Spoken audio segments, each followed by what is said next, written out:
نحمدہ ونصلی علی رسولہ الکریم،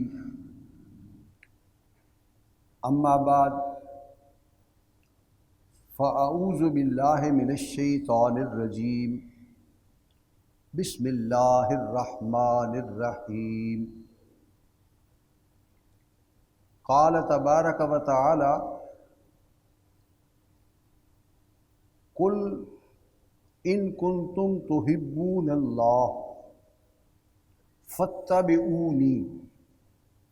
یحببکم اللہ ویغفر لکم ذنوبکم واللہ غفور الرحیم۔ قل اطیعوا اللہ والرسول فإن تولوا فإن اللہ لا يحب الکافرین۔ صدق اللہ العظیم وصدق رسولہ النبی الکریم ونحن علی ذلک لمن الشاہدین والشاکرین۔ اللہم صلی علی محمد وعلی آل محمد کما صلیت علی ابراہیم وعلی آل ابراہیم انک حمید مجید۔ حضرات گرامی، معزز خواتین و حضرات اور اسٹیج پر تشریف فرما میرے معزز مہمان گرامی اور ڈاکٹر عبدالسمیع صاحب، آج کا جو موضوع ہے ریاست مدینہ، اس پر کئی پہلوؤں سے گفتگو ہو سکتی ہے اور صاف ظاہر ہے ہر گفتگو کرنے والا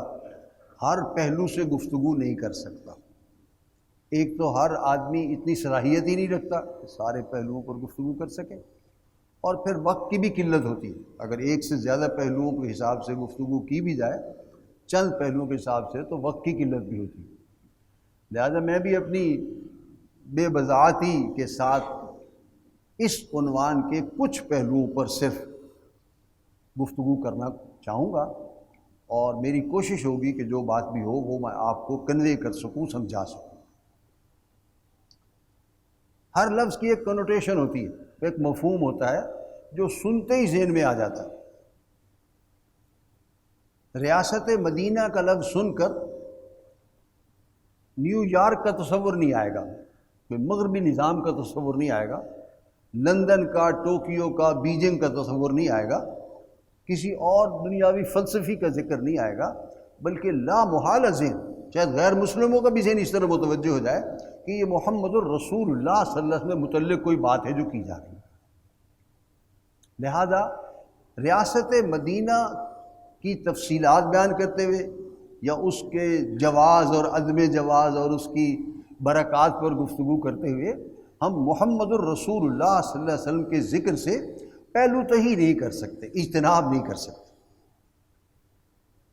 یہ بات لابدی ہے کہ ہم جب بھی ریاست مدینہ کا ذکر کریں گے،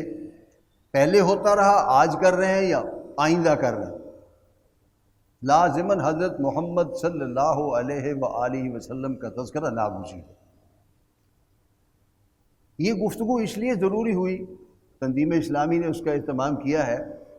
کہ ہمارے ملک کے وزیر اعظم، حکومت ابھی تھوڑا ہی عرصہ ہوا بدلی ہے، اور جو نئے وزیر اعظم صاحب آئے ہیں انہوں نے یہ بیان ایک دے دیا، کس جذبے سے دیا ہے اب وہ بس ہماری گفتگو کا موضوع نہیں ہے،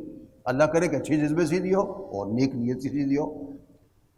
لیکن بیان یہ دے دیا کہ میں پاکستان کو ریاست مدینہ بنانا چاہتا ہوں۔ تو اس سے پہلے کہ ہمارے حکمران کوئی اس بات کا اپنا مفہوم نکال لے اور کوئی وہ دھرنوں کی طرح عورتیں اور مرد اور ایسے اور اٹھنا اور بیٹھنا اور وہ ایک گالا کا تصور جو ہے وہ سامنے آ جائے، تو تنظیم اسلامی نے یہ مناسب سمجھا ہے کہ اس کی تشریح کی جائے، اس پر علماء کو دعوت دی جائے غور و فکر کی، اور علماء جو ہیں وہ اس پر غور و فکر کر کے اور قرآن و حدیث کے نقطہ نظر سے لوگوں کے سامنے رکھیں کہ ریاست مدینہ سے مراد کیا ہو، اس کا مطلب کیا ہوگا۔ اگرچہ ایک مسلمان جب بھی ریاست مدینہ کا لفظ استعمال کرے گا چاہے عام آدمی بھی ہو، یقیناً وہ مدینہ منورہ کی طرف ذہن جائے گا، اور اس کے بعد جو آج تک کا دور گزرا ہے اس میں بھی جو اچھے حکمران گزرے انہی کی طرف جائے گا۔ بروں کو ہم الگ کر دیں گے ذہن سے، ان کا نام نہیں آئے گا، لیکن یہ ہے کہ اچھے حکمرانوں کا تصور لازمان آئے گا۔ پھر یہ بات بھی سمجھنے کی ہے کہ ہمارے دین کی اصل اصطلاح جو قرآن میں ہے، حدیث میں ہے اور ہمارے لٹریچر میں موجود ہے حکومت کے لیے، وہ خلافت کا لفظ ہے، قرآن میں موجود ہے۔ سورہ نور کی آیت نمبر مشہور وہ آیت ہے کہ اللہ تعالیٰ نے اس کا وعدہ کیا ہے کہ مسلمانوں کو اللہ تعالیٰ خلافت عطا فرمائے، اور عطا فرمائی، اور مسلمانوں نے محمد صلی اللہ علیہ وسلم تو اللہ کے پیغمبر تھے، ان کی سب سے بڑی حیثیت ہی رسول اللہ صلی اللہ علیہ وسلم ہونے کی ہے، لیکن حضرت ابوبکر، حضرت عمر، حضرت عثمان، حضرت علی رضوان اللہ تعالیٰ علیہ اجمعین کے لیے ہم خلفائے راشدین کا لفظ استعمال کرتے ہیں، اور اس میں کچھ کمی آ گئی تو اس کے بعد پھر خلفاء کا لفظ ہٹ گیا، اور پھر جو ہے وہ ملوکیت ہم کہتے ہیں کہ آ گئی۔ وہ خلافت راشدہ کے کتنے عرصے بعد کو ہم سمجھیں گے کہ ٹرانزیشن ہو گئی، تبدیلی آ گئی، یہ کچھ علماء اختلاف کرتے ہیں، لیکن بعد کچھ عرصے بعد وہ خلافت راشدہ جو وہ ملوکیت میں بدل گئی۔ تو سوچنے کی بات یہ ہے کہ قرآن و حدیث کی جو اصطلاح ہے وہ اور ہے، اور جو اس وقت استعمال کی جا رہی ہے اصطلاح ہمارے حکمرانوں کی طرف سے وہ اور ہے۔ یہ اصطلاح آئی کہاں سے؟ اس میں کوئی شک نہیں کہ یہ اصطلاح ایک جدید اصطلاح ہے، اور یہ مغرب سے آئی ہے، اس میں بھی کوئی شک نہیں، لہذا اس کا ایک مفہوم بھی مغرب نے کوئی اپنے ذہن میں متعین کر لیا ہوگا۔ وہ خلافت کا لفظ استعمال کرتے تو اس کا ایک اور مفہوم بنتا، اور پھر ابو بکر کی مثال اور عملاً اس دور میں جو ہمارا عدل کا انتظام بنا اور تزکیے کا نظام بنا اور حکمران جس طرح کے آئے وہ سامنے آ جاتی بات، لیکن انہیں ریاست مدینہ کا لفظ استعمال کر کے وہ جو اس کے ابتدائی ادوار ہیں اور اس میں جو سارے جو ہے وہ عیسائی اور مسلم اور غیر مسلم مل کر رہ رہے تھے، اور جیسے کہ ابھی ایک مقرر فرما رہے تھے ابھی سود حرام نہیں ہوا تھا، ابھی فحاشی پر پابندی نہیں تھی، ابھی پردے کے احکام نہیں آئے تھے، ابھی زکوٰۃ نافذ نہیں تھی، اور وہ ریاست مدینہ شروع ہو گئی۔ تو مغرب کا شاید تصور کچھ اسی قسم کا لگتا ہے کہ وہ ان سب چیزوں کی موجودگی میں کوئی ایسی چیز سامنے رکھ دینا چاہتے ہیں کہ یہ ریاست مدینہ ہو گئی، وہ تمہیں چاہیے تھی وہ دے دی ہم نے۔ تو میرے کہنے کا مطلب یہ ہے کہ یہ ریاست مدینہ کا لفظ ایک جدید اصطلاح ہے، اور ہمیں اس کو رد کرنے یا قبول کرنے کے لیے سوچنا ہوگا، اپنے اسلاف سے، اپنے لٹریچر میں، اپنے ماضی میں، قرآن میں، حدیث میں، سیرت النبی میں دیکھنا ہوگا کہ اس کے مترادفات کیا ہیں، کون کون سی چیزیں اس کے تحت آتی ہیں، اور اگر وہ کسی درجے میں بھی قابل قبول ہے تو ان کو پھر وضاحت کی جائے گی کہ بھئی یہ ریاست مدینہ کا تصور قرآن و حدیث کے نزدیک یہ ہے۔ جیسے بھی فرمایا جا رہا تھا، عدل ہوگا، انصاف ہوگا، حقوق کا جو ہے وہ توازن ہوگا، اور لوگوں کو جو بھی اسلام کی برکات ہیں وہ ساری کی ساری گھر پہنچائی جائیں گی، امن و امان ہوگا۔ تو مغرب کا تصور کیا ہے اس کو ایک طرف رکھ کر ہمیں اپنے لٹریچر میں سے اس جدید اصطلاح کو ڈیفائن کرنا ہے، اور اس کا حدود ضربہ متعین کرنا ہے کہ وہ کیا چاہتے ہیں۔ اور یہ بات جو ہے یہ ہر دور میں ہوتی رہتی ہے۔ غیر مسلم جو ہے اسلام کا جن سے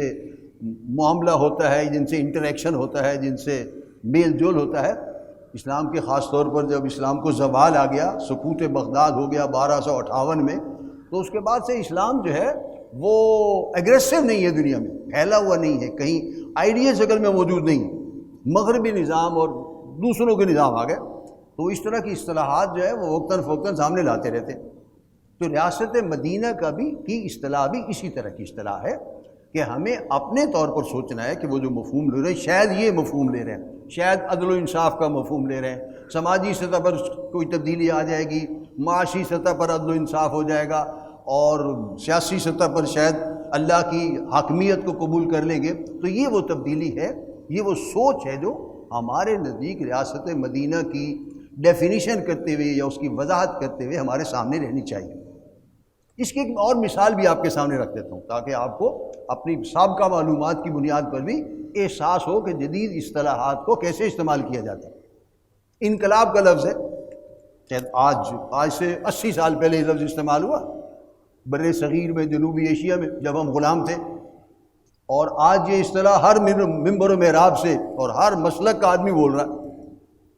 لیکن یہ قرآن و حدیث کا لفظ تو نہیں ہے۔ قرآن مجید میں انقلاب کا لفظ آیا ہے لیکن وہ اور معنی میں کو آیا، تبدیلی کے معنی میں آیا بہرحال، لیکن جس طرح ہم انقلاب کا لفظ بولتے ہیں اس طرح تو نہیں آیا۔ اب اس کو دیکھنا پڑے گا کہ مغرب اس کو کس طرح استعمال کرتا ہے۔ دنیا کی تاریخ میں انقلاب آئے ہیں، اور انقلاب سے مراد مغرب تبدیلی لے رہا ہے، اور تبدیلی بھی ایسی تبدیلی کہ جو بڑی بنیادی ہو اور معاشرے کی جیسے حیت تبدیل کر کے رکھ دے، اس کا سٹرکچر بدل دے، اور اتنی گمبھیر اور اتنی ہمہ گیر ہو کو نظر آئے گی تبدیلی آ گئی۔ مغرب جو اس سے مراد لے رہا ہے وہ یہ کہ انقلاب کہتے ہیں ایک ہوتی ہے انسانوں کی، عوام کی انفرادی زندگی، اور ایک ہے اجتماعی زندگی ہماری، نماز، روزہ، کھانا پینا، شادی بیاہ، نکاح، طلاق، یہ انفرادی مسائل ہیں لوگوں کی انفرادی زندگی۔ اور انفرادی زندگی میں آدمی، امریکہ میں بھی اسی طرح ہے، اور جب پاکستان بننے سے پہلے یہاں انگریز کم بخت تھا تو اس وقت بھی یہ صورتحال تھی کہ کوئی بر صغیر میں جب انگریز تھا تو وہاں ہندو بھی تھے، سکھ بھی تھے، عیسائی بھی تھے، یہودی بھی تھے، جین مت، بدھ مت، مسلمان، دنیا کے سارے مذاہب تھے، اور انفرادی زندگی میں اسے اجازت دے رکھی تھی کہ جو مرضی کرو، مندر جاؤ، گردوارے جاؤ، چرچ جاؤ، سینیگاگ جاؤ، مسجد جاؤ، 5 نمازیں پڑھو، پورے دن بیٹھے رہو، مجھے سے کوئی غرض نہیں انگریز سے کہا تھا۔ البتہ جو اجتماعی نظام ہے وہ میرا ہوگا، اور اجتماعی نظام سے عام طور پر مراد ہے کہ سماجی اور معاشی اور سیاسی نظام، ملک کا دفاع میرے پاس ہوگا، کرنسی میرے پاس ہوگی، دفاع میرے پاس ہوگا، صلح جنگ کے اصول میرے پاس ہوگا، بس باقی تو اپنا مذہب، اپنے جو مرضی مذہب کرو۔ کوئی فوت ہو جائے تو جنازہ پڑھو اور دفنا دو، جلا دو، چیلوں کے سامنے ڈال دو، کچھ کر دو، یہ تمہاری مرضی، اس سے انگریز کو کوئی سروکار نہیں تھا۔ انفرادی زندگی میں تبدیلی کو انقلاب نہیں کہا گیا۔ مغرب جس دن کو مانتا ہے اجتماعی زندگی میں تبدیلی آئے تو انقلاب ہے۔ مغرب کے نزدیک جو ہم جدید علوم پڑھائے جاتے ہیں کالجوں میں، اور جو لوگ بھی اعلیٰ تعلیم کے لیے ویسٹ جاتے ہیں وہاں سے جو کر پولیٹیکل سائنس میں اور سوشل سائنسز میں پڑھ کر آتے ہیں، وہ یہی ہے کہ انقلاب کی تاریخ میں سب سے بڑا انقلاب جو مغرب کے نزدیک ہے وہ فرانس کا انقلاب ہے۔ فرانس کا انقلاب جو ہے وہ دنیا میں کچھ 5 صدیوں کی محنت کے بعد آیا، 1789 میں آیا فرانس میں وہ انقلاب۔ اور وہ انقلاب کیا تھا؟ پہلے دنیا میں جو رواج چلا آ رہا تھا، اسلام نے بدلا اس کو، خلافت راشدہ میں بدلا گیا تھا، لیکن جلدی ہی وہ ایسا معاشرتی دباؤ تھا اور زندگی کا دباؤ تھا کہ وہ دوبارہ اسی پٹری پر آ گیا کہ بادشاہت کا نظام آ گیا۔ ایک آدمی زبردستی کس طرح بادشاہ بن جاتا تھا، بہت بڑے علاقے پر قابض ہو گیا، وہ زندگی گزارتا رہا، جب زندگی ختم ہوئی، فوت ہوا، تو اس کے بعد اس کے بیٹے کو بنا دیا، یا وہ وصیت کر جاتا تھا کہ میرے بعد بیٹا نہیں ہے تو کسی اور بھائی کو بنا دینا، اور نہیں ہے تو اس کے بیٹے کو بنا دیا جاتا تھا۔ یہ خاندانی بادشاہت کہلاتی ہے، اور یہ دنیا میں، لندن میں، امریکہ میں، نیو یارک میں، ٹوکیو میں آج تک بادشاہت چل رہی۔ باپ کے بعد بیٹا، باپ کے بعد بیٹا، ٹھیک ہے۔ اور بادشاہت ہوتی سعودی عرب میں چل رہی ہے، اور کنگ عبدالعزیز صاحب تھے اور ان کے 72-73 بیٹے تھے، اس میں سے 8واں ہے جو ابھی بادشاہ بنا ہے۔ کچھ فوت ہو گئے ہیں، کچھ بوڑھے ہو گئے ہیں، جو اس سے بھی زیادہ وہ ان کے آگے بیٹے پوتے ہیں، بس وہ زیادہ ہے خاندان کو۔ تو بادشاہت تھی پہلے دنیا میں، مشرق و مغرب میں۔ انقلاب فرانس میں یہ تبدیلی آئی کہ یار یہ تو بڑی غلط بات ہے کہ بادشاہ کے بعد اس کا بیٹا، اس کا بیٹا، اس کا بیٹا، اس میں تبدیلی آنی چاہیے۔ والٹیئر اور روسو نے کتابیں لکھی، ان کو پھیلایا گیا، اور کئی صدیوں کے بعد بڑا خونریز انقلاب تھا۔ وہ انقلاب یہ آ گیا کہ آج کے بعد فرانس میں ہم یہ طے کر رہے ہیں، ایک آئین بنا رہے ہیں، اور جمہوریت ہمارا نظام ہوگا، اور عوام کے ووٹوں سے حکمران بنے گا، بس بادشاہ کے بعد بیٹا نہیں بنے گا۔ اس کا پھر تقاضے پورے کیے گئے، مردم شماری طے کی گئی، ہر 10 سال بعد ہوگی، ووٹر کی عمر طے کی گئی، یہ ہو گیا، وہ ہو گیا، اسمبلی کے ممبران بنے، وہ صدارتی نظام ایک ہوتا ہے، ایک پارلیمانی نظام ہوتا ہے، ساری باتیں طے ہو کے جمہوری انقلاب آ گیا فرانس میں۔ اور وہ لوگوں کو اس کی برکات محسوس ہوئی کہ بادشاہت کے مقابلے میں زیادہ اچھا ہے، لہٰذا ہوتے ہوتے ہوتے ساری دنیا میں وہ پھیل گیا۔ اب چند علاقے ہیں جہاں بادشاہت ہے، ورنہ جو ہے وہ یا تاش کے بادشاہ ہوتے ہیں اور باقی کو 4-5 ویسے ممالک ہیں جس میں موجود ہے، ورنہ عام طور پر دنیا کے سارے ممالک میں جمہوریت آ گئی۔ اس کو انقلاب کہا جاتا ہے کہ اجتماعی زندگی میں کوئی بنیادی بیسک گمبھیر گراس روٹ لیول تک کوئی تبدیلی آ جائے، اور واقعی تبدیلی آ گئی۔ ایک دوسرا انقلاب جو دنیا میں مانا جاتا ہے وہ ہے بولشویک ریولوشن یا روسی انقلاب، اشتراکی انقلاب۔ کارل مارکس صاحب 19ویں صدی میں آدمی، اس نے ایک کتاب لکھی تھی داس کیپٹل، کہ سرمایہ جو ہے بہت بری چیز ہے اور اس سے بڑی خرابیاں پیدا ہوتی ہیں، کوئی غریب ہے، کوئی امیر ہے، کوئی لوٹ مار مچی ہوئی ہے، اور یہ ہے اور یہ۔ آج بھی اسی طرح حال ہے کہ دنیا کے 8 خاندان ایسے ہیں جن کے پاس دنیا کی آدھی دولت ہے، باقی ساری دنیا کے پاس آدھی دولت ہے، ان 8 افراد کے پاس دنیا کی آدھی دولت، آدھی 8 افراد کے پاس ہے اور آدھی 750 کروڑ انسانوں کے پاس ہے۔ اتنی دولت کی غیر منصفانہ تقسیم ہے۔ روس کا انقلاب آیا، وہ انسانی دل کی آواز تھی، یار یہ بڑا ظالمانہ نظام ہے، مزدور محنت کرتا رہتا ہے، اس کو روٹی نہیں ملتی، وہ کوئی آدمی بیٹھے بٹھائے جو ہے وہ نوٹ چھپ رہے ہیں، نوٹ چھپ رہے ہیں، سودی نظام میں پیسہ بڑھ رہا ہے، پیسہ بڑھ رہا ہے، بس دگنا ہو، 5 سال میں دگنا ہو گیا، 6 سال میں دگنا ہو جاتا ہے، کمپاؤنڈ انٹرسٹ پہ رکھ دو۔ اس نظام کو بھی تبدیلی کہا گیا۔ 1917 میں وہ انقلاب آیا تھا اور 1990 میں وہ ختم بھی ہو گیا، لیکن اس کو بھی تبدیلی کہا گیا کہ بہت بڑی تبدیلی تھی دنیا میں۔ تو اجتماعی نظام میں، سماجی نظام ہو، معاشی نظام ہو، سیاسی نظام ہو، اس میں کوئی بنیادی تبدیلی آ جائے تو وہ دنیا مانتی ہے، ویسٹ مانتا ہے، اور ہمارے لیے بھی بات صحیح ہے کہ وہ انقلاب کہلاتا ہے، کہ واقعی کوئی تبدیلی آ گئی، ریولوشن ہے۔ انفرادی زندگی میں اگر کوئی تبدیلی آ جائے اس کو انقلاب نہیں کہا جاتا۔ کسی معاشرے میں، کسی ملک میں لوگ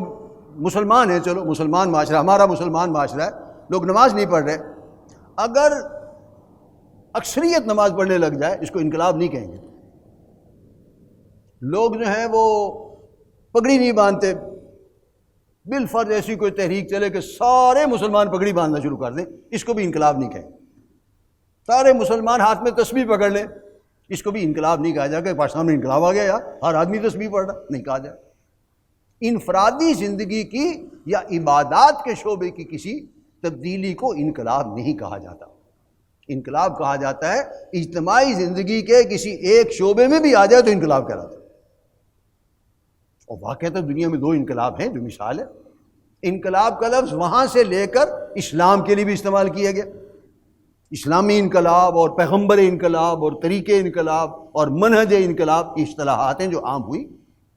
آپ سوچیں، غور کریں، مسلمانوں علماء نے سوچا نا، پھر اس پہ لکھا کہ انقلاب کا اصل لفظ اگر اطلاق کیا جا سکتا ہے وہ تو محمد الرسول اللہ کی ذات گرامی۔ اگر تبدیلی ہی مقصود ہے تو آپ محمد صلی اللہ علیہ وسلم کی زندگی دیکھیں، 23 سالوں میں وہ انقلاب آ گیا۔ انقلاب فرانس تو 5 صدیوں میں آیا، لکھنے والے کو اور تھا، پھیلانے والے کو اور تھے، اور لانے والے کو اور تھے، اور بڑا خونی انقلاب تھا۔ روسی انقلاب اسی طرح تھا، کتاب کسی نے لکھی لندن میں، جرمنی میں بیٹھ کے لکھی کتاب، یہودی تھا، اور انقلاب آیا روس میں، کسی اور علاقے میں انقلاب آ گیا۔ جبکہ محمد الرسول اللہ صلی اللہ علیہ وسلم نے ایک ہی لائف سپین میں خود ہی دعوت دی ہے۔ 40 سال کی عمر میں آپ پر وحی آئی، قرآن نازل ہونا شروع ہوا، آپ نے لوگوں کو بتانا شروع کیا۔ 13 سال آپ نے مکے میں گزارے، ہجرت کے بعد 10 سال مدینے میں گزارے، اور دنیا میں ایک انقلاب آ گیا۔ قرآن خود کہہ رہا ہے جاء الحق وزہق الباطل ان الباطل کان زہوقا، باطل دفع ہو گیا، ختم ہو گیا۔ تبدیلی ہے، علماء نے اس کی وضاحتیں کی، اور وضاحتوں کا جب سلسلہ شروع ہوا تو ایسی وضاحتیں سامنے آئیں کہ کسی ایک شعبے میں تبدیلی، دوسرے میں تبدیلی، تیسرے میں تبدیلی، چوتھے میں، 5ویں میں، نجی زندگی میں، اجتماعی زندگی میں، حتیٰ کہ اگر یہ کہا جائے کہ محمد صلی اللہ علیہ وسلم نے جو انقلاب برپا کیا تھا وہ اتنا جامع، اتنا گمبھیر، اتنا ہمہ گیر اور پورے معاشرے کے گراس روٹ لیول تک تھا کہ اگر کوئی صاحب یہ پوچھیں کہ محمد صلی اللہ علیہ وسلم نے جو تبدیلی برپا کی تھی کون سی چیز ہے جو اس نے بدلی نہیں کی، کوئی چیز آپ گنوا نہیں سکتے کہ وہ چیز نہیں بدلی۔ لوگوں کا رہن سہن بدل گیا، کھانے بدل گئے، حلال حرام بدل گئے، مشغلے بدل گئے، راتیں بدل گئی، دن بدل گئے، مشاغل بدل گئے، دوستیاں بدل گئی، دشمنیاں بدل گئی۔ انسانی عورت کو پہلے کیا سمجھا جاتا تھا، اور اسلام کے بعد عورت کو کیا مقام مل گیا؟ غلاموں کو کیا سمجھا جاتا تھا، رسول اللہ نے وہ مقام عطا کر دیا کہ سوچ ہی نہیں سکتے۔ زندگی کا کوئی شعبہ اس میں الگ سے رکھا ہی نہیں گیا، ایگزیمپٹ نہیں کیا گیا کہ بھائی اس شعبے کو ہم نے نہیں چھیڑنا، باقی سارے تبدیل کر دیں گے۔ کوئی شعبہ رہا ہی نہیں اس میں جو بدلا نہ گیا۔ لہٰذا نتیجہ سے ہی نکالا گیا۔ ہمارے جو اسلامی لٹریچر ہے گزشتہ نصف صدی کا، آپ اس میں دیکھیں کہ کامل ترین انقلاب، مکمل انقلاب، ایسا انقلاب جس میں زندگی کا ہر شعبہ بدل گیا، وہ انقلاب ہے محمد الرسول اللہ صلی اللہ علیہ وسلم۔ انقلاب فرانس تو ایک طریقہ بدلا تھا کہ آج کے بعد حکمران جو بنے گا وہ ووٹوں سے بنے گا، بس باقی نہ لوگوں کی دلچسپیاں، نہ بدماشیاں، نہ مشغلے، نہ راتیں، نہ دن، وہی مذہب، وہی طریقے، وہی کھانا پینا، وہی رہن سہن، وہی لباس، ہر چیز وہی۔ اور روس کے انقلاب میں بھی معاشی میدان میں ایک تبدیلی آئی تھی، سود کا خاتمہ ہو گیا تھا اور انہیں وسائل رزق کو تقسیم کر دیا تھا۔ افغانستان میں روس آیا تھا 79 میں، اور اس نے آتے ہی ہفتے کے اندر سود ختم کر دیا تھا۔ اس کے بغیر وہ نظام چلاتا رہا جب تک رہا، روس میں بھی چلتا رہا نظام۔ کوئی آج سمجھے کہ جو تو ناگزیر ہے اور بینکنگ کے بغیر کیا ہوگا جی، پیسے کیسے آئیں گے جائیں گے، کاروبار کیسے ہوں گے، ٹرانسفر کیسے ہوں گے پیسے، وہ جو ہے وہ پڑھ لے کہ کیسے ختم ہوتا۔ ایک قوم تھی جس نے 90 سال بہرحال وہ انقلاب رہا دنیا میں، اور اس میں سود نہیں تھا، بہرحال کیسے تھا وہ ایک الگ ایشو۔ تو ریاست مدینہ کی طرح انقلاب کا لفظ بھی ہمارا نہیں ہے، ویسٹ نے استعمال کیا، ہم نے اس کو اپنے لٹریچر میں دیکھا، اس کے تقابل کیا چیزوں کو اور بتا دیا کہ انقلاب تو ہمارے ہاں بھی ہے، تبدیلی آئی تھی، اور حقیقی انقلاب تو تھا ہی محمد الرسول اللہ صلی اللہ علیہ وسلم کا۔ باقی جو تم دو انقلابوں کو انقلاب کہتے ہو وہ تو جزوی انقلاب تھے، وہ تو منی انقلاب کہلانے کے قابل ہے۔ حقیقی اور کامل اور مکمل اور گمبھیر انقلاب تو صرف سیرت النبی کے مطالعے سے پتہ چل سکتا ہے۔ اسی طرح ریاست مدینہ کا بھی حقیقی مفہوم جو ہے وہ محمد الرسول اللہ کی سیرت پڑھنے اور مکے اور مدینہ کی زندگی کو دیکھنے کے بعد ہی پتہ چل سکتا ہے کہ جناب ریاست مدینہ کیا ہوتی ہے۔ ایسے ہی نہیں ہے کہ ریاست مدینہ کے بعد جو مرضی کر دو، بھائی یہ بھی تھا یہ بھی تھا، اپنی طرف سے نہیں لکھ سکتے۔ ریاست مدینہ کا لفظ استعمال کریں گے تو محمد الرسول اللہ صلی اللہ علیہ وسلم کا جو ہے وہ کی طرف ذہن جائے گا، اور محمد الرسول اللہ کی طرف جائے گا تو قرآن کی طرف جائے گا، حدیث کی طرف جائے گا، سیرت النبی کی طرف جائے گا۔ پھر اس کے بغیر کوئی تشریح ریاست مدینہ کی اصطلاح کی نہیں کی جا سکتی، اور اگر کوئی کرنے کی کوشش کرے گا تو اس کو قبول نہیں کیا جائے گا۔ تو یہ ہے بنیادی چیز کہ ہم آج لفظ ریاست مدینہ پر کیوں گفتگو کر رہے ہیں۔ جمع ہے کہ حکمرانوں نے اعلان کر دیا ہے، جذبہ کچھ بھی ہو ہم اس پر وہ ہماری گفتگو سے خارج، اللہ جانے وہ جانے،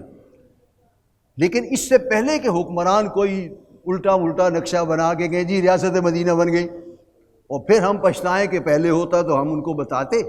آج ضرورت ہے کہ ہم خود سوچیں، غور و فکر کریں، علماء سر جوڑ کر بیٹھیں، مختلف مکاتب فکر کے لوگ سر جوڑ کر بیٹھیں، اور مضامین لکھے جائیں، اخباروں میں ایک ڈسکشن اوپن ہونی چاہیے کہ یہ ریاست مدینہ یہ ہے یہ نہیں ہے، اور پھر اس پر کوئی چیز کنکلوڈ کر کے نتیجہ نکال کر حکمرانوں کے سامنے پیش کر دیا جائے کہ جناب یہ ہے ریاست مدینہ، قرآن و سنت یا مسلمانوں کے نزدیک، مسلمان علماء کے نزدیک متفقہ طور پر یہ اصطلاح کی یہ معنی، اور پھر حکمران مجبور ہوں گے کہ وہ کریں۔ اس میں جو بہرحال اب سیرت النبی کی طرف آتے ہیں کہ محمد الرسول اللہ صلی اللہ علیہ وسلم نے یہ ریاست مدینہ قائم فرمائی، ایک حکومت بنائی، ایک نظام بنایا۔ مدینہ تو چھوٹی سی بستی تھی، ایک سٹی اسٹیٹ کہہ لے، لیکن محمد صلی اللہ علیہ وسلم کی زندگی میں وہ پھیل کر عرب، پورے عرب پر، جزیرہ نما عرب بہت بڑا ملک ہے، اور اس میں پھیل کر وہ پوری ریاست میں شامل ہو گیا۔ پورا سعودی عرب اور یہ آج کل کے امارات اور یمن اور کویت اور بہت سارا علاقہ ایران کا اور جارڈن کا اس میں شامل تھا، اور خلافت راشدہ کے 30 سالوں میں 25 سالوں میں حضرت عثمان کے دور خلافت تک وہ پھیل کر، جو متمدن دنیا تھی اس وقت کی، اس وقت تمام علاقوں میں پھیل گیا وہ اسلام۔ وہ ریاست پھیل گئی، توسیع پذیر ہو گئی، اور اس کی حدود، اسلامی مملکت کی حدود جو ہیں وہ ادھر بلوچستان تک، افغانستان تک اور ادھر مراکش تک چلی گئی۔ گویا کہ اس میں ایک یہ صلاحیت بھی تھی جو ریاست مدینہ تھی کہ وہ ایکسپینڈیبل تھی، وہ توسیع چاہتی تھی، وہ صحیح علاقے میں نہیں تھی کہ بس آج کے بعد ختم، ہمارا دنیا سے کوئی تعلق نہیں، ہم بس یہیں رہیں گے، یہ کریں گے یہ کریں گے، بلکہ اس میں ایسا ایک ڈائنامزم تھا، اس میں ایک ایسا جذبہ تھا، اس میں ایسی سوچ تھی، اس میں ایسا ایک اجتہادی پہلو تھا کہ ہر نسل، ہر قوم، ہر علاقہ، ہر زبان کے آدمی اس میں آ سکتے اور وہ آسودگی محسوس کر سکتے۔ تمام دنیا ایک ہی ہے نا، اللہ نے پیدا کی ہے۔ تو سورہ حجرات میں جیسے فرمایا گیا یا ایھا الناس انا خلقناکم من ذکر و انثی وجعلناکم شعوبا وقبائل لتعارفوا، تمام دنیا ایک ہے، اللہ نے پیدا کی ہے اور آدم و حوا کی اولاد ہے، لہذا رنگ کوئی ہو، زبان کوئی ہو، لباس کوئی ہو، سوچ تو ایک ہی ہے انسان، ضروریات بھی ایک ہی، لہذا وہ ریاست مدینہ جو ہے وہ بنی اور پھیلی، اور مسلمانوں نے اس کو تمام متمدن دنیا تک پھیلا دی، اور اس کے اثرات آج بھی دنیا میں قائم ہیں۔ آج بھی دنیا ڈرتی ہے کہ کہیں مسلمان وہ ریاست دوبارہ قائم کر دیں تو مسئلہ ہو جائے گا، اس سے پہلے کہ وہ مسلمان قائم کریں ہم کوئی اپنا مفہوم دے کے اس کو قائم کرتے ہیں۔ اور جیسے پہلے میں نے کہا کہ یہ مفہوم نکل سکتا ہے کہ ریاست مدینہ تو فتح مکہ کے بعد قائم ہوئی اصلا، جب رسول اللہ صلی اللہ علیہ وسلم نے مکہ فتح کیا، اس لیے کہ جزیرہ نما عرب کا مرکز تو مکہ تھا، جہاں وہ قریش کے جو ہے وہ بڑے لوگ رہتے تھے، جب تک اس کو مرکز کو فتح نہ کیا جائے کوئی چیز، کوئی تبدیلی قبول ہی نہیں کرتا۔ مکہ فتح ہوا تو اسلام جو ہے وہ غالب ہوا سرزمین عرب پر، اور اس وقت وہ آیت نازل ہوئی کہ جاء الحق وزہق الباطل ان الباطل کان زہوقا۔ تو ان 8 سالوں کو اگر ہم کہیں جی وہ نمونہ چاہیے میں، تو رسول اللہ صلی اللہ علیہ وسلم آئے تھے اور مدینے میں 3 قبیلے یہودیوں کے تھے، کچھ غیر مسلم بھی تھے، منافق تھے اور اوس و خزرج تھے، ان کے درمیان ایک معاہدہ ہو گیا تھا، میثاق مدینہ کہلاتا ہے۔ مگر کا معنی اگر یہ ہو کہ آج بھی ہندو، مسلم، سکھ، عیسائی، سیکولر، لبرل سارے اور مسلمان بھی سارے مسالک جمع ہو کے ایک میثاق کر لو کہ ہم ملک میں رہتے اکٹھے، اور بھائی کسی ایک مسئلے کو غلبہ نہیں دینا، کچھ باتیں اس کی لے لو، کچھ اس کی، کچھ اس کی، اور جناب یہ میثاق مدینہ اور یہ ریاست مدینہ چلا دیں گے۔ یہ تو مسلمانوں کو قبول نہیں۔ اگر یہ معنی نکال دیے جائیں گے تو یہ ہماری آج سے ذمہ داری ہے کہ ہم پہلے سے سوچیں گے اس کو قبول نہیں کرنا ہے۔ وہ تو مغرب کی کوئی بری شکل بنے گی، جیسے وہاں شکلیں، یہودی چاہتے ہی ہیں کہ ہمیں آزادی ہو اور ہم پر کوئی قدغن نہ ہو، سود حلال ہو، یہ حلال ہو، یہ حلال ہو، بس ٹھیک ہے۔ تو ہمیں ریاست مدینہ کو محمد الرسول اللہ صلی اللہ علیہ وسلم سے جوڑنا ہے، اور وہاں سے قرآن و حدیث سے جوڑنا ہے، اور پھر اس کی جو امپلیمنٹیشن ہے اور اس کے جو برکات ہیں اس کو سنبھال کے رکھنا ہے کہ کوئی غلط مفہوم اس طرح کو نہیں پہنایا جانا چاہیے، ہم اس کی حفاظت کریں گے، اس لیے کہ وہ کوئی غلط اقدام ہو گیا تو اس کو بدلنا مشکل ہو جاتا ہے، اس کو پہلے روکا جا سکتا ہے کہ یہ مفہوم نہیں آنا چاہیے۔ اگلی بات جو میں آپ سے مختصر سے وقت میں کہنا چاہتا ہوں وہ یہ ہے کہ محمد الرسول اللہ صلی اللہ علیہ وسلم نے جو انقلاب برپا کیا، یہ تو بات میں وضاحت کے بغیر ہی آپ کے سامنے رکھ رہا ہوں کہ محمد صلی اللہ علیہ وسلم نے دنیا میں ایک تبدیلی برپا کر دی، اور مسلمان ہی نہیں غیر مسلم بھی مانتے ہیں کہ محمد صلی اللہ علیہ وسلم پیغمبر انقلاب تھے، اور انہوں نے جیسے نماز کا طریقہ چھوڑا ہے ہمارے لیے، اور وضو کا طریقہ چھوڑا ہے، اور نکاح کا طریقہ چھوڑا ہے، اور ہر چیز میں سنتیں چھوڑی ہیں، وہ اس انقلاب لانے کا ایک طریقہ بھی چھوڑا تھا ہمارا، اگرچہ آج ہمیں اس کا اندازہ نہیں ہے، وہ ہماری لٹریچر سے غائب ہے، دینی لٹریچر سے مدرسوں میں پڑھایا بھی نہیں جاتا، لیکن وہ اسی سنت نبوی اور سیرت النبوی میں کہیں اس کے نقوش باقی ہیں کہ جس سے نکالا جا سکتا ہے کہ جناب یہ تھا وہ طریقہ جو محمد صلی اللہ علیہ وسلم نے اختیار فرمایا، اور اس سے دنیا میں انقلاب آ گیا۔ اور ہمارا ذہن، اسلامی ذہن تو یہی مانتا ہے کہ محمد صلی اللہ علیہ وسلم کے طریقے کو چھوڑ کر اگر کوئی کوشش کی جائے گی تو وہ پھر نتیجہ خیز نہیں ہو سکتی۔ اگر نماز ہم حضور کے طریقے کو چھوڑ کر پڑھ دیں تو نماز تو نہیں ہوگی نا، وقت لگ جائے گا، اور جناب کچھ سجدے بھی ہو جائیں گے، کچھ قرآن بھی پڑھا جائے گا، لیکن نماز قبولیت نہیں ہو سکتی کہ بھائی آپ نے اپنے طریقے پر پڑھی ہے، محمد صلی اللہ علیہ وسلم کے طریقے کو چھوڑ دیا آپ نے۔ قرآن مجید میں تلاش کیجئے کہ آپ کا یہ مشن قرآن مجید میں کن آیتوں میں بیان ہوا ہے۔ پہلے مقرر نے وہ آیت پڑھی ہے، سورہ صف کی پڑھی ہے، 2 اور جگہ پر بھی وہی آیت موجود ہے، هو الذی ارسل رسولہ بالہدی ودین الحق لیظہرہ علی الدین کلہ ولو کرہ المشرکون۔ اللہ نے محمد صلی اللہ علیہ وسلم کو الہدی اور دین حق دے کر بھیجا۔ یہ دونوں چیزیں کا مجموعہ قرآن مجید ہے۔ قرآن مجید کا ایک حصہ الہدی ہے اور ایک حصہ دین حق ہے، اور اس لیے بھیجا کہ اس کو دنیا کے باقی دینوں پر غالب کر دیں، اور آپ نے وہ کام کر کے دکھایا کہ ہم اگر نہیں مانیں گے کسی وجہ سے،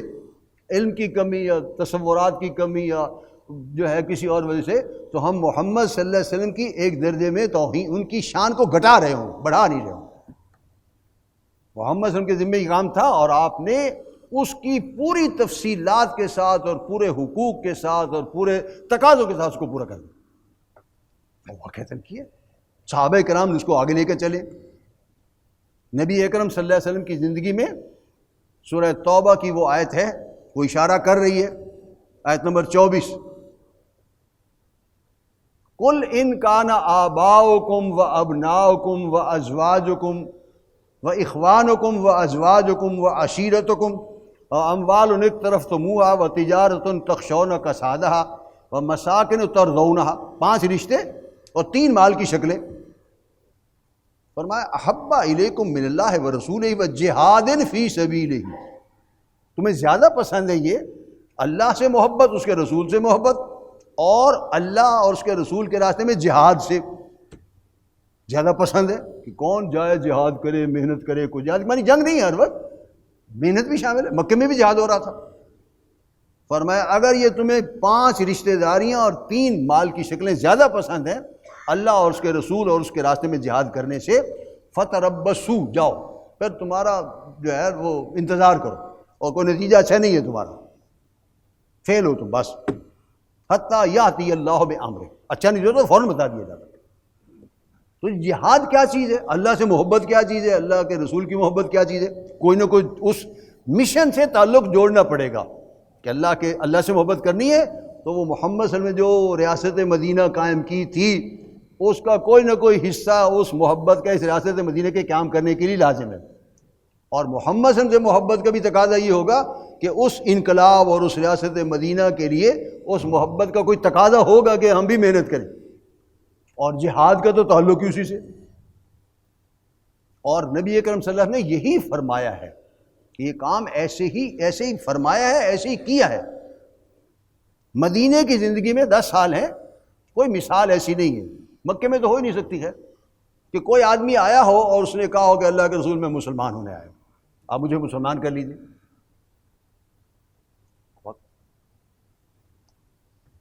رسول اللہ صلی اللہ علیہ وسلم نے اسے کلمہ پڑھایا، مسلمان کر، ٹھیک، پھر اللہ کے رسول نے اسے کچھ ہدایت دی، میرے لیے حکم کیا بتائیں، اللہ کے رسول نے اسے جو بھی حکم دیا، کسی نے انکار نہیں کیا کہ اللہ کے رسول میں تو یہ سمجھ کے مسلمان ہوا تھا، آپ مجھ سے یہ کرا رہے ہیں۔ رسول اللہ صلی اللہ علیہ وسلم نے اس کے اسلام لانے کے بعد اس کو تلوار پکڑا دی ہے کہ جاؤ، یہ مشن جا رہا ہے، مہم جاری ہے کہ اس کے ساتھ چلے جاؤ۔ کوئی ایک واقعہ بھی موجود نہیں ہے کہ میں تو کلمہ سیکھنے آیا تھا اور میں تو نماز صحیح کرانے آیا تھا اور آپ نے تلوار پکڑا دی، کوئی ایک مثال بھی موجود نہیں۔ دوسری طرح مثال موجود ہے کہ جو لوگ رسول اللہ صلی اللہ علیہ وسلم کے اس مشن میں شریک نہیں تھے، ریاست مدینہ کے قیام کے لیے جد و جہد نہیں کر رہے تھے، انہیں دلچسپی نہیں تھی کہ کیا ہوتی ہے یہ چیز۔ سورہ منافقون کی پہلی آیت ہے، اور نام ہی ظاہر کر رہا ہے کہ جو لوگ ریاست مدینہ کے قیام میں جد و جہد نہیں کر رہے تھے وہ کون تھے۔ وہ اپنی بادشاہ چاہتا تھا، ایک عبداللہ ابن ابی، اسی لیے منافق ہو گیا۔ اذا جاءک المنافقون قالوا نشهد انک لرسول اللہ، آپ کے پاس اے نبی صلی اللہ علیہ وسلم آتے ہیں لوگ اور قسمیں کھا کر کہتے ہیں حضور میں آپ کو اپنا سینہ چیر کر نہیں دکھا سکتا جتنی محبت ہے آپ کی میرے دل میں، لیکن دل تو اندر ہے، چھپا ہوا ہے، بڑی محبت ہے آپ کے لیے۔ اللہ نے فرمایا کہ یہ جو آدمی ابھی آئے تھے اور قسمیں کھا رہے تھے اور یقین دلا رہے تھے آپ کو، واللہ یشہد انہم لکاذبون، واللہ یشہد انک رسول اللہ، وہ کہہ رہے تھے کہ آپ اللہ کے رسول ہیں، بڑی محبت ہے آپ کے لیے. اللہ بھی قسم کھا کے کہہ رہا ہے کہ آپ واقعی اللہ کے رسول ہیں. کیا شک، اللہ نے تو بھیجا ہے آپ کو. یہ منافقین کی قسموں پہ تھوڑا منحصر ہے کہ آپ اللہ کے رسول ہیں. واللہ یشہد ان المنافقین لکاذبون. اور اللہ بھی قسم کھا کے کہہ رہا ہے کہ یہ جو ابھی لوگ آپ کو یقین دہانی کرائے رہے تھے، یہ منافق جھوٹے ہیں اپنے بات میں، دل میں ان کو کچھ اور ہے، اصل چکر کو اور ہے. تو محمد صلی اللہ علیہ وسلم نے اپنے ماننے والوں کو جہاں نماز سکھائی، روزہ سکھایا، تزکیہ کیا، عدل سکھایا، بہت ساری باتیں سکھائیں، ان میں سے اس ریاست مدینہ کے قیام کے لیے جد و جہد بھی سکھائی. اپنی محبت اور اللہ کی محبت کو اس پہ قربان کر دینا ہے. اللہ کی محبت ہے تو یہ ہوگا، اور محمد صلی اللہ علیہ وسلم کی محبت ہے تو یہ جد و جہد ہوگی کہ ریاست مدینہ قائم ہونی چاہیے. اگلا سوال یہ ہے، اسی کا تتمہ ہے کہ کیا محمد صلی اللہ علیہ وسلم صرف عربوں کے لیے نبی بن کر آئے تھے کہ جزیرہ عرب میں ریاست مدینہ قائم کر کے اور اسلام کے زیر انتظام وہ علاقہ آ جائے، بڑھتے بڑھتے ریاست مدینہ سٹی اسٹیٹ سے بڑھ کر پورے جو ہے وہ عرب میں آ جائے؟ کیا اسی کے لیے آئے تھے؟ شاید آپ میں سے کوئی آدمی اس کا جواب ہاں میں نہ دے سکے. محمد صلی اللہ علیہ وسلم آئے عرب میں، عربی بولتے ہوئے آئے، عربی میں قرآن آیا، وہیں آپ نے جو ہے وہ دعوت دی، وہیں اسلام کو غالب کیا. آپ عرب سے باہر دعوتی مقاصد کی تشریف نہیں لے گئے. لیکن قرآن گواہ ہے کہ محمد صلی اللہ علیہ وسلم اپنے زمانے میں بھی، اس کے بعد بھی، آج بھی، قیامت تک کے لیے نبی بن کر آئے، اور پوری نوع انسانی کے لیے نبی بن کر آئے. سورہ سبا میں وہ آیت ہے الی کافۃ الناس بشیرا و نذیرا. محمد صلی اللہ علیہ وسلم آج بھی اسی طرح پیغمبر ہیں جیسے اپنے زمانے میں. تو کیا وہ ریاست مدینہ جو مدینے میں قائم ہو گئی تھی وہ کافی تھی جو آپ کا مشن پورا ہو جائے؟ بتائیں. کوئی سمجھے کہ کافی تھی تو بڑا مسئلہ ہو جائے گا، کئی سوال پیدا ہوں گے جس کا جواب نہیں ملے گا. اور اگر یہ نتیجہ نکلے کہ نہیں، محمد صلی اللہ علیہ وسلم ساری دنیا کے لیے نبی تھے اور نبی آئے ہیں اتمام حجت کے لیے، یہ ضروری نہیں کہ جو ریاست قائم ہوئی وہ قیامت تک رہے. ٹھیک ہے، وہ 30 سال کے بعد اپنی اصلی شکل میں نہیں رہی، اس میں اگلی نسل میں، اس سے اگلی نسل میں، اس سے اگلی نسل میں تبدیلی آ گئی، کمزوری آ گئی، اس میں لال آ گیا. جذبہ وہ نہیں رہتا بارہ. صحابہ کی اولادیں 3-4 نسلوں بعد ان میں بھی اس میں لال آ گیا تھا، وہ صحابہ والا جذبہ تو نہیں تھا نا. تو وہ ریاست مدینہ، ساری دنیا کے لیے آپ نبی ہیں تو ریاست مدینہ صرف مدینے میں قائم ہو، یہ کیسے ہو سکتا ہے؟ وہ ریاست پھیلنی چاہیے، اور جہاں تک آپ کی نبوت و رسالت ہے وہ ریاست مدینہ وہاں تک جانی چاہیے. دنیا ختم نہیں ہو سکتی جب تک کہ محمد صلی اللہ علیہ وسلم کی قائم کی ہوئی وہ ریاست مدینہ جو مدینے میں قائم ہوئی تھی وہ پھیل کر تمام روئے ارضی پر نہ قائم ہو جائے، چاہے ایک دن کے لیے قائم ہو. کیا یہ نمونہ ہے بھائی ایسے بھی زندگی گزاری جا سکتی ہے؟ بس اتمام حجت ہے. دنیا امریکی نظام پر ختم نہیں ہو سکتی، دنیا چین کے نظام پر ختم نہیں ہو سکتی کہ بس جی ختم، آخری آ گیا حساب کتاب، ختم، اسی پر ختم ہو رہی تھی. اللہ نے تو قائم کیا اپنی عبادت کے لیے، اور انسانوں کو پیدا کیا، ان کا ایک مشن بنایا، اور محمد صلی اللہ علیہ وسلم کو بھیجا ہے اور انہیں سمجھایا ہے. تو محمد کا لائے ہوا دین پوری دنیا کے لیے ہے. آپ پوری دنیا کے لیے پیغمبر تھے اور ہیں اور قیامت تک رہیں گے. وہ جمعہ جو پڑھتے ہیں نا، اس میں خطبہ دیتے ہیں، جو خطیب ہوتا ہے وہ ممبر رسول کہلاتا ہے صلی اللہ علیہ وسلم. آج بھی وہ اس آدمی کے نام سے منسوب نہیں ہوتا، وہ محمد صلی اللہ علیہ وسلم کا ممبر ہے، اس لیے کہ آپ قیامت تک ہیں. ان کے بہاف پر وہ بول رہا ہوتا، اپنی طرف سے نہیں بول رہا ہوتا. تو نتیجہ یہ ہے کہ وہ ریاست مدینہ محمد صلی اللہ علیہ وسلم کی نبوت و رسالت کا منطقی تقاضا ہے کہ وہ رسالت مدینہ پھیلے، دوبارہ اس کا نمونہ قائم ہو. یہ ہو سکتا ہے کہ پہلے ایک چھوٹا سا ہو، پھر بڑا ہو جائے، پھر بڑا ہو جائے، پھر بڑا، ساری دنیا میں پھیل جائے، لیکن ساری دنیا پر قائم ہونی چاہیے. یہ جو لفظ ہمارے پاکستان کے حکمران کی زبان پر آیا ہے یہ ایسے ہی نہیں آ گیا، یہ اسلام کی تعلیمات کا ایک منطقی نتیجہ ہے. پہلے حکمرانوں کی زبان پر نہیں آ سکا، دل میں رہا یا کیا ہوا یا کسی نے توجہ نہیں کی، وہ الگ بات ہے. لیکن یہ محمد صلی اللہ علیہ وسلم کی تعلیمات قرآن و حدیث کی تعلیمات کا نچوڑ ہے، اور یہ ہونا ہے. اگر اس کا کہیں واضح تذکرہ نہ ہو الفاظ میں، تب بھی یہ ہم مسلمانوں کی ذمہ داری ہے. اب وہ کام جو محمد صلی اللہ علیہ وسلم نے ایک حد تک قائم کیا تھا اور صحابہ نے اس کو آگے پھیلایا، ہمیں اس کو ساری دنیا تک پھیلا دینا ہے. ساری دنیا میں ریاست مدینہ کو بڑا کر کے اس کو دکھا دینا ہے کہ یہ وہ تبدیلیاں آئی تھیں۔ اللہ کے رسول نے نماز کے لیے طریقہ چھوڑا ہے، قربانی کا طریقہ بتایا کہ یوں چھری پکڑو اور یہ دعا کرو اور ایسے لٹاؤ جانور کو اور یہاں سے چھری چلاؤ، تو اور طریقے نہیں بتائے ہوں گے، انقلاب کا طریقہ نہیں بتایا ہوگا۔ یہ اپنے آپ سے سوال کریں کہ حضور صلی اللہ علیہ وسلم کی سیرت النبی میں یہ طریقہ موجود نہیں ہوگا کہ وہ انقلاب آئے گا کیسے؟ ہو نہیں سکتا کہ طریقہ موجود نہ ہو، طریقہ ہے، سیرت النبی سے نکالا جا سکتا، کتابوں میں موجود ہے، پڑھنے کی ضرورت۔ اور آخری سوال یہ کہ کیا ہماری بھی کوئی اس میں ذمہ داری ہے؟ اس ریاست مدینہ کو پھیل کر ساری دنیا گلوبل ہو جانے میں کیا ہماری کوئی ذمہ داری ہے؟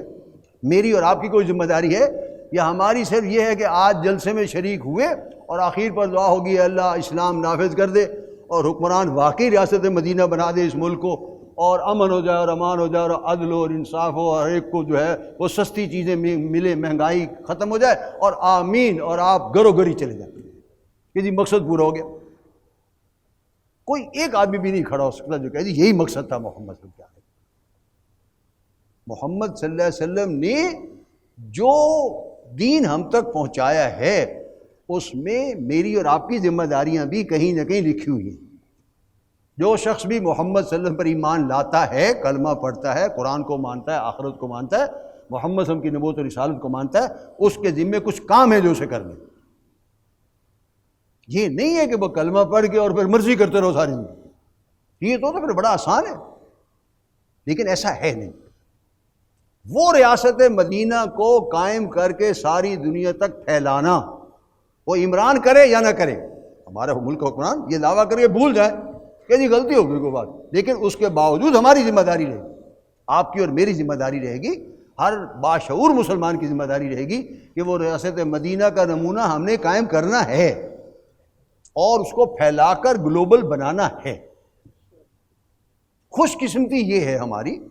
کہ رسول اللہ صلی اللہ علیہ وسلم نے اس بات کی پیشین گوئیاں فرمائی، انڈائریکٹلی بتا دیا ہے کہ دنیا میں یہ کام ہوگا، جس سے ہمارے حوصلے بڑھ جانے چاہیے،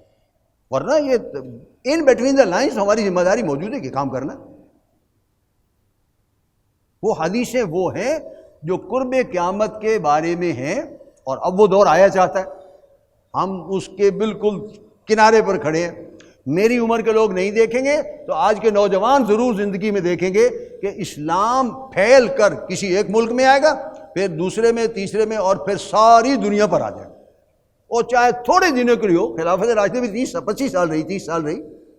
اس سے بھی کم یا اس سے زیادہ ساری دنیا پر وہ نظام اپنی اصلی شکل میں رہے گا، پھر چاہے تبدیلی آ جائے، پھر چاہے ڈیٹرائلیشن ہو جائے، نسل اگلی نسل میں، اس سے اگلی نسل میں تبدیلی آ جائے، اور پھر قیامت آ جائے گی، لیکن وہ آنا ضرور۔ رسول اللہ صلی اللہ علیہ وسلم نے فرمایا، 2 حدیثیں سے سنا رہا ہوں اس کا تھوڑا مختصر سے الفاظ۔ ایک حدیث میں فرمایا، حضرت ثوبان رضی اللہ تعالیٰ عنہ رسول اللہ صلی اللہ علیہ وسلم کے خادم ہیں، مولا رسول اللہ صلی اللہ علیہ وسلم، وہ یہ بیان کرتے ہیں، کہیں گفتگو ہوئی ہوگی، اس نے بھی سنی، انہوں نے بھی سنی ہوگی، وہ بیان کر دی، وہ اس کے راوی ہیں۔ اور جو صحابہ کرام تھے، وہ چاہے خادم ہے یا کوئی بڑا ہے، ان کا کیلیبر بہت اچھا تھا، علمی کیلیبر، ذہنی سطح، ان کے فہم کی جو سطح ہے وہ عام انسانوں سے بھی بلند۔ آج کے ہم جو سمجھنے والے اپنے آپ کو سمجھتے ہیں اور بڑا علم ہے اور شعور ہے، ہم سے بہت بلند۔ رسول اللہ نے فرمایا، ان اللہ زوالی الارض، بے شک اللہ نے زمین کو میرے لیے گھما دیا۔ زمین گھوم رہی ہے، ہم سب جانتے ہیں، گلوب فٹ بال کی طرح ہے، وہ گھومتی رہتی ہے، سورج کے سامنے جو حصہ آتا ہے وہ دن ہو جاتا ہے، اور جو دوسری طرف چلا جاتا ہے اور رات ہو جاتی ہے، مسلسل عمل جاری ہے۔ دنیا میں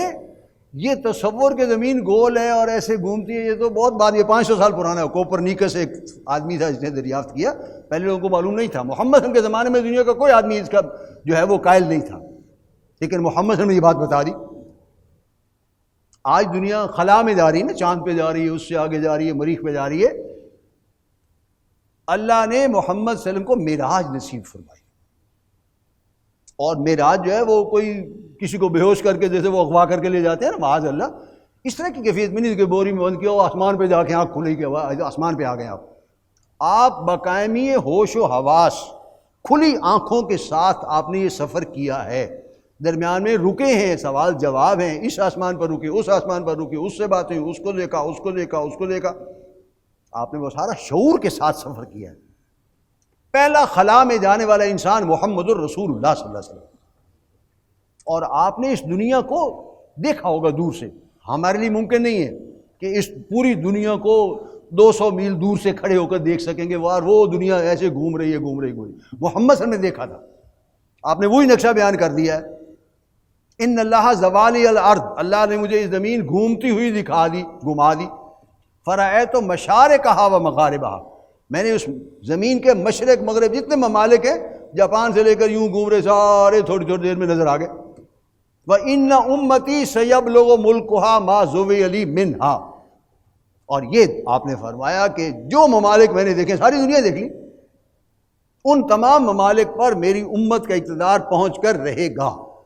یہ آپ نے خوشخبری سنائی ہے کہ میری امت کے ذمے ہے، اور ان کو یقین دہانی کرا دیا ہے کہ یہ ہونے والا ہے، یہ پتھر کی لکیر ہے کہ ہو کر رہے گا۔ اور یہ اتنی یقینی بات ہے کہ میں اور آپ اگر آج سے طے کر لیں کہ نہیں ہونے دینا، یہ امریکہ طے کر لے کہ اسلام غالب نہیں ہونے دینا، وہ کر رہا ہے کوشش، پوری نیٹو فورس یہی کر رہی ہے کہ اسلام کو نہیں پھیلنے دینا چاہیے، پھر بھی ہو کر رہے گا۔ لہٰذا ہماری عاقبت اسی میں ہے، نیکی اسی میں ہے کہ ہم وہ کام کر کے دکھائیں۔ ایک اور حدیث کا متن مختصر سا آدھے سے بھی کم سنا کر، ایک دوسری روایت ہے جس میں رسول اللہ صلی اللہ علیہ وسلم نے فرمایا، مسند احمد بن حنبل کی ہے، کہ لا یبقى علی ظہر الارض بیت مدر ولا غبر الا ادخلہ اللہ کلمۃ الاسلام۔ زمین پر دو طرح کے گھر ہیں، اینٹ گارے کے گھر ہیں، وہ ماربل کے اینٹیں بنا لو اور کوئی مہنگا سیمنٹ لگا لو، جوڑ لو کسی چیز سے، یا گارے سے بنا لو، کچی اینٹیں اور گارے سے لگا لو۔ گھر ایک وہ ہے، ایک خیمے ہیں، جو خیمہ اون سے بنتے ہیں اور کپڑے کے بنتے ہیں، پلاسٹک کے بنتے ہیں آج کل۔ فرمایا کوئی گھر، اینٹ گارے کا گھر اور کوئی خیمہ ایسا نہیں رہے گا جس میں اسلام داخل نہ ہو، مشرق سے لے کے مغرب تک۔ رسول اللہ صلی اللہ علیہ وسلم نے اپنے زمانے میں ایک مثال دی تھی، مکے میں سفر ہجرت کے دوران غالباً دی تھی، کہ ایک عورت یمن کے ایک علاقہ حضر موت ہے، وہاں سے ایک دوسرے کنارے تک فلسطین کے پاس، وہاں تک سفر کرے گی اکیلی، اس کے پاس زیور ہوں گے، کیش ہوگا، مال ہوگا، اور اتنا امن سکون ہو جائے گا اسلام کے دور میں کہ کوئی اس کی طرف میلی آنکھ اٹھا کے نہیں دیکھے گا، اتنا امن امان ہوگا، کسی کو جرم کرنے کی جرت ہی نہیں ہوگی۔ آج کہا جا سکتا ہے، رسول اللہ نے فرمایا کہ ہر گھر میں اور ہر خیمے میں اسلام داخل ہو جائے گا، کہ ٹوکیو سے لے کر اور کیلیفورنیا تک، وہ ہالی ووڈ جہاں ہے نا، وہاں وہ کیلیفورنیا ہے، مغرب کا مغربی ساحل ہے امریکہ کا، وہاں تک اسلام غالب ہو جائے گا۔ کوئی گھر اور کوئی خیمہ نہیں بچے گا جس میں اسلام داخل ہونا ہے، چاہے ہم رکاوٹ بنے، وَلَوْ كَرِهَ الْمُشْرِكُونَ، تب بھی یہ ہو جانا ہے۔ مشرک کا معنی وہ، اور مختلف مسالک میں ہم نے تقسیم کر لی ہے، اس کے سے یہ شرک ہے، ہمارے یہ شرک ہے، اس کے وہ شرک ہے، اس کے وہ شرک ہے۔ اس آیت کا تقاضا اس پس منظر میں جو آج بھی بیان ہوا ہے، شرک یہ ہے کہ جو آدمی محمد صلی اللہ علیہ وسلم کے مشن کو، قیام ریاست مدینہ کے قیام کی جدوجہد نہیں کر رہا، وہ ایک طرح کا شرک کر رہا۔ وہ مطمئن ہے کہ دنیا میں ظلم ہو، لوٹ گھسوٹ ہو، ناانصافی ہو، اور حرام ہو، اور سود ہو، اور یہ ہو اور یہ ہو، مطمئن ہے اس کو بدلنے کی کوشش نہیں کر رہا، یہ بھی ایک شرک ہے۔ تو میں نے آج کے موضوع سے متعلق کچھ غلط فہمیاں تھیں، وہ دور کرنے کی کوشش کی ہے، کچھ مثبت باتیں آپ کے سامنے رکھی ہیں۔ وہ ریاست مدینہ کیا تھی اور اس کی برکات کیا تھیں؟ عدل تھا، تزکیہ تھا، سماجی انصاف تھا، اللہ کی حاکمیت تھی، وہ ساری باتیں دوسرے مقررین ہیں یا کتابیں ہیں، منہج انقلاب نبوی کتاب موجود ہے، نیچے ملتی ہوگی، آپ تنظیم اسلامی کے قابلین سے کہیں وہ آپ کو پڑھنے کے لیے دے دیں گے، خرید لیں تو اور اچھی بات ہے۔ پیغمبر انقلاب کا طریقہ انقلاب ہوگی، اور مختصر بڑی چیزیں لازماً ملتی ہیں۔ ہر آدمی اپنی حیثیت اور اپنی علمی حیثیت کے مطابق وہ چیزیں پڑھے، اپنا ذہن بنائے، اور اپنے جو بھی تصورات ہیں دین کے، اس میں یہ بات سمجھے کہ اسلام کا غلبہ محمد صلی اللہ علیہ وسلم کی تعلیم، ان کی آمد، ان کی محنت، ان کی جدوجہد، ان کی تعلیمات کا حاصل، قرآن کا حاصل ہے، اور اس کے لیے مجھے بھی جدوجہد کرنی ہے۔ اور یہ ریاست مدینہ کا نقشہ پھیل کر پوری دنیا تک فٹ ہونا ہے، اس پر راست آنا ہے، اور ساری دنیا میں ریاست مدینہ کا ایک عکس بن کر رہے گا۔ یہ ہے جو آج کی گفتگو کا حاصل ہے۔ اللہ تعالیٰ ان باتوں کو جو میں نے آپ کے سامنے رکھی ہیں میرے دل کی بھی پتھر کی لکیر بنا دے اور مجھے توفیق دے ان پر عمل کروں، پہلے زیادہ عمل کروں، اور آپ کے دل میں بھی پتھر کی لکیر بنا دے، اس لیے کہ آپ اٹھیں اور کپڑے جھاڑ کے چلے جائیں، وہ ساری باتیں بھول جائیں، یہ فائدہ مند نہیں ہوگا۔ اللہ تعالیٰ آپ ان باتوں کو آپ کے دل میں بٹھا دے، سوتے جاگتے اٹھتے بیٹھتے یہ مد نظر رہے کہ میں محمد کا امتی ہوں صلی اللہ علیہ وسلم، اور محمد صلی اللہ علیہ وسلم اللہ کے آخری نبی تھے، اور انہوں نے ایک نماز روزہ بھی سکھایا لیکن ریاست قائم کر کے دکھا دی جس میں کوئی عدل تھا، انصاف تھا، چوری نہیں تھی، ڈکیتی نہیں تھی، ناانصافی نہیں تھی، اور اس ریاست کا نقشہ اب دنیا میں دوبارہ آنا ہے اور پھیل کر وہ ساری دنیا پر غالب ہو جانا ہے، اور اس غلبے کے لیے میری بھی ذمہ داری ہے، تھوڑی سی اپنی حیثیت کے مطابق مجھے بھی اس میں حصہ ڈالنا ہے۔ اگر ہم اس کو ذہن نشین کر لیں اور اس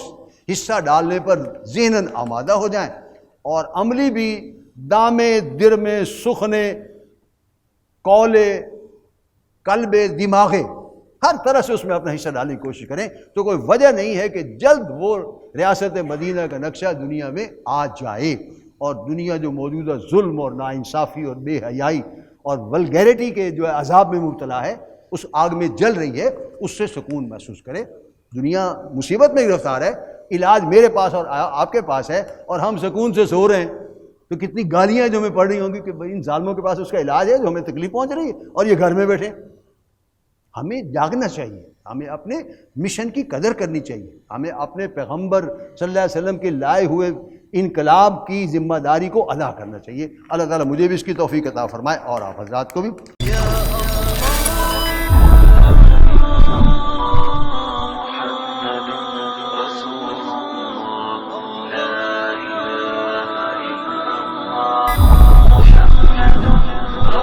يا